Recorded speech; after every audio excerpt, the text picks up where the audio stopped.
My name is Ikechukwu Eke Anyanwu, and I'm starting my new channel, Science with Ike, today. It's all about explaining complex scientific concepts and breaking them down into easy to understand things.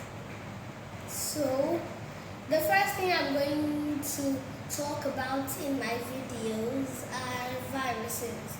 A virus is one of the smallest things that can be found in the universe. The only aim in life is to make more of themselves. However, they can only do this by infecting a cell.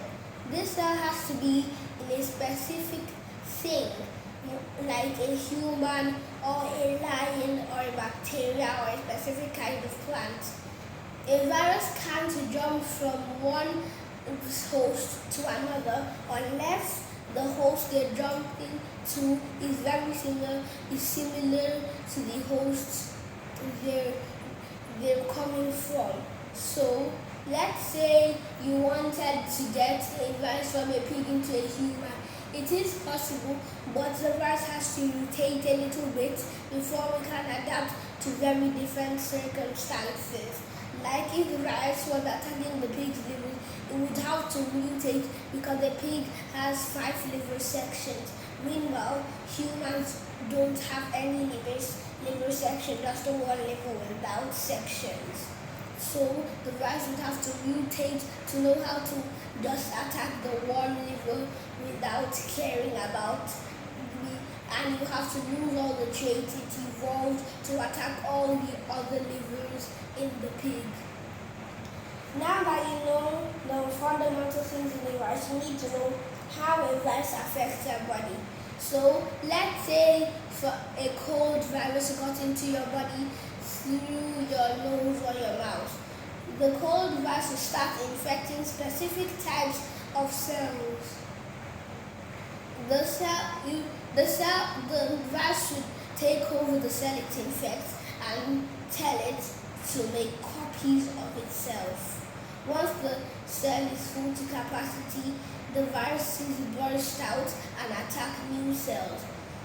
But your body has its own defenses, the immune system. The immune system is supposed to get rid of all invaders. This means you are being attacked by millions of viruses, bacteria, and fungi, but you don't notice it because the immune system usually manages to keep them at bay before they can do that much damage to you. Only when a virus manages to infect enough cells and multiply enough that the immune system has to effect a really good response, has to wage full-on war instead of just a small battle with very few people, with very few soldiers, with an all-out war with millions of bacteria and millions of immune system cells. So dendritic cells alert the immune system, but first they need to find out what invader it is. They pick up little substances from the virus and then it makes a crucial decision. Should it send for antibacterial forces or antivirus forces? In this case, it has to send for antivirus forces. So the antiviral forces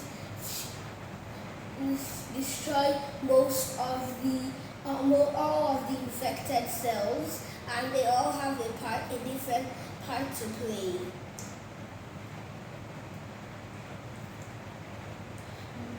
In fact, your immune system is so good. So one of the things that when a virus has spread so much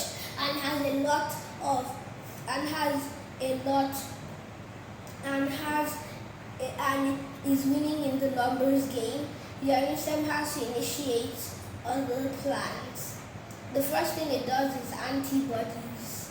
The immune system sends for antibodies by activating the B cells, the weapon factories. The B cells create antibodies specialized to defeat the holder. What they do is bind on to the virus, they stop the virus from being able to infect cells, and also they signal to the rest of the immune system to attack that specific cell. This way, they also hold the virus in place to make it easier for the immune system to kill. After a few days, your immune system has usually cleared it up. To make sure that the virus never minded it to do any harm to you again, the immune system has memory cells. They remember how to defeat the virus, and if the invader strikes again, they tell the immune system what to do before the virus can do much damage. When the virus spreads very far and the immune system is having a lot of problems with controlling it, they activate cytokine storms. These cytokine storms are where the immune system throws all its weapons at one specific invader. There's only one problem with this. Although it destroys lots of the virus, it also destroys the parts of your body that are the most are blood vessels. To simplify this, technically the more your immune system has managed to hold out, and the less damage it is, the more damage it can do to the virus, but also the more damage it can do to you. This is one of the worst cases, and only happens in viruses like Ebola, which are very good at infecting human cells and doing lots of damage to them. But most times the immune system takes care of the virus before it can do enough harm to activate a cytokine storm. But some of the symptoms we think are caused by the viruses are actually caused by your immune system reaction to the viruses, which are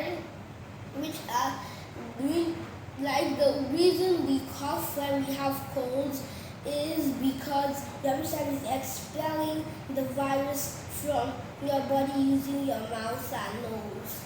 Also, the reason you have a fever is because viruses can't survive in high temperatures.